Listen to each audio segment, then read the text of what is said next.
यहाँ पे आप पीली पट्टी देख रहे हैं, वो यूपी पुलिस का है, प्रवेश निषेध है। ये क्राइम सीन है एक। और क्राइम कहाँ से होता है, आप ये दो बाथरूम देख रहे हैं, यहीं से चढ़ करके, यहाँ से चढ़ करके ऊपर जाता है और सीढ़ी के रास्ते नीचे आकर के माँ और बेटी दोनों की इतनी निर्मम नृशंस हत्या करता है कि सुन करके रोंगटे खड़े हो जाएं।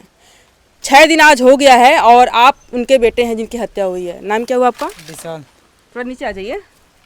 ये कब की घटना है, क्या मैटर हुआ था, कुछ पता है आपको? वो पहले को मेरे को धमकी भी देती थी। उसकी आपको पहले भी धमकी देते थे? क्या धमकी बीबी देते उसकी थे? बोलती थी तुम्हारा घर उजाड़ देंगे, तुम्हारा परिवार, तुम बाहर से आओगे तो जान से मरवा देंगे। ये कौन लोग हैं जो किए हैं? उसकी बीबी। अच्छा, जो आरोपी आप लोग? बीबी। अच्छा, हाँ। तो ये क्यों धमकी क्यों देते थे? कोई विवाद वगैरह था कोई? वो इसे मतलब मेरे को मालूम नहीं, मैं तो बाहर ज़्यादा रहता हूँ। 10 साल से मतलब कमाने स्टार्ट कर दिया हूँ। उम्र हमारा ज़्यादा नहीं था, उसके लिए मैं अपनी आपके मम्मी। पिताजी नहीं है? नहीं है, तो आपकी सोचा सारी जिम्मेदारी आपके ऊपर आ हाँ, गई। उसके लिए मैं कमाना स्टार्ट कर दिया। मैं क्या करना, मेरे को बोलना नहीं हमारा था। जाहिर सी बात है, जिस बेटे के साथ में इस तरह की दुर्घटना हुई हो वो क्या ही बोलेगा।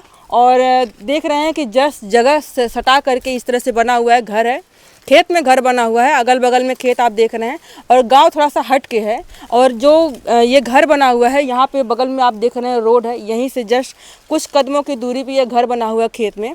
और यहीं से जो अपराधी रहता है, आरोपी रहता है, यहाँ से चढ़ता है, वहाँ से चढ़ता है और ऊपर में जा करके 5-6 लोग रहते हैं जो जा करके माँ और बेटी को बोटी बोटी काट देते हैं। मतलब इतनी नृशंस हत्या मात्र किस लिए? सिर्फ और सिर्फ कुछ पैसों के लिए। जिस औरत के साथ में, जिन बच्चों के साथ में वो कहते रहे होंगे कि हम तुमको पसंद करते हैं, तुमको मानते हैं, तुमको जानते हैं, तुम्हारी हम रक्षा करेंगे, तुम्हारा पति नहीं है तो क्या हुआ, और उसी पत्नी को इस तरह से काट देते हैं कि आप इमेजिन भी नहीं कर सकते हैं कि वो कितनी नृशंसता और कितनी क्रूरता रही होगी उस इंसान के अंदर में। सामने घर है, हम पीछे भी आए हुए थे दिखाने के लिए आपको, सामने थोड़ा दिखाते हैं चल के। जब से घटना हुई है तब से यहाँ पे पुलिस का पहरा है। इस परिवार में सिर्फ और सिर्फ 3 लोग बचे हुए हैं। एक भाई बचा है, एक बहन बची है और एक दादाजी बचे हैं, बाबा जी हैं जो बुजुर्ग हैं। यही 3 लोग बचे हुए हैं इस परिवार में अब, और अब कोई भी नहीं रहा। पिता पहले ही जा चुके थे और माँ और छोटी बहन वो भी दुनिया से चले गए। रास्ता आपको दिखा दें, जिस तरह से क्राइम सीन हुआ, पूरा गेहूँ है, टूट गया है और कितनी ज़्यादा भीड़ रही होगी। ये बहन है, इनसे बात करेंगे कि ये कहाँ थी, आप घर पे ही थी? कहाँ, क्या नाम है आपका? खुशबू निषाद। क्या हुआ था, थोड़ा सा बताएंगे? रात को हम लोग सोए थे, खाना ना खा के 9 बजे तक हम लोग खाना ना खा लिए। 10 बजे तक हम लोग अपनी मम्मी के फ़ोन में वीडियो हम लोग देखे। फिर हम लोग जाके अपने अपने बिस्तर पे सो गए। फिर रात को 1 बजे मेरी मम्मी की चीखने की आवाज़ आई। मैं उठी, मैं बोली मम्मी मम्मी। मैं दरवाजे के पास आई, देखी दरवाज़ा बंद है। आपका बंद था दरवाज़ा? बाहर से मेरा दरवाज़ा बंद है। फिर मैं बोली, हो सकता है कि माँ ने बंद किया हो या फिर आपने बंद किया था अंदर से। मैं अंदर से बंद करके सोई थी, इसलिए मैं जब चीखने लगी तो दरवाज़ा मेरा बाहर से बंद कर दिया लोग। फिर मेरे पास भी आने की कोशिश की। मेरी मम्मी को, मेरी बहन को जान से मार दिए सब और मोबाइल लेके चले गए सब। मुझे भी मारने आ रहे थे। मैं बोली हाँ ठीक है आओ। मैं 112 पे आपने फ़ोन वगैरह सब किया पुलिस को? मैं 112 पे फ़ोन कर दी हूँ रात में ही? रात को हाँ। वो लोग मोबाइल लिए और भागे ऐसे जैसे कि कोई घर में दौड़ते हुए भागा बाहर। मेरी मम्मी को, मेरी बहन को नीचे काट के फेंक दिए थे लोग।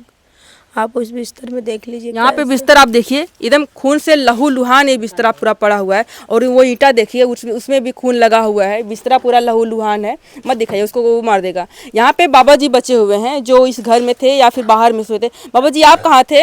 अंदर बाबू एक कोठरी है घर में, गाँव में बना। हाँ खपड़ा का है, कच्चा घर है, वो में सुता रहा। हम आपके कितने बेटे थे? हमारे 3। अभी 2 और बचे हैं? नहीं, ये भी चला गए हैं। हाँ 2 बचे हैं। उनका परिवार अंदर में है? हाँ इसमें वो भाई बाहर दोनों थे। हाँ अच्छा, वो भी नहीं है? वो भी घर पर नहीं। ये बच्चे लड़के सब लोग रहा। आप वहाँ पे सोए थे तो आपको रात में तो पता नहीं चला होगा, सुबह में पता चला? और 4 बजे यही गई हमारे नातिन है। हाँ। यही गई 4 बजे सवेरे। अच्छा, बताने बुलाई रोड पर से, तो हम उठ के दौड़ा लाए जहाँ डिमलात का इसो। देखो तो यहाँ से लाश वगैरह लेके लोग चला गए। आपने देखा कि नहीं? देखे हम, बहू को नहीं देख पाया? देख नहीं पाए। यहाँ पे एक ऐसी नृशंस हत्या होती है कि जिसको सुन करके रोंगटे खड़े हो जाएं। बात सिर्फ इतनी है कि 12 साल पहले लगभग इनके पति एक्सपायर कर जाते हैं। जो छोटी बहन इनकी एक्सपायर हुई है माँ के साथ में, जिसको मारे हैं, 12 साल पहले वही पेट में थी, गर्भ में थी, और उसी टाइम पे कैंसर जैसी भयानक बीमारी होती है जिसकी वजह से उनकी जान चली जाती है।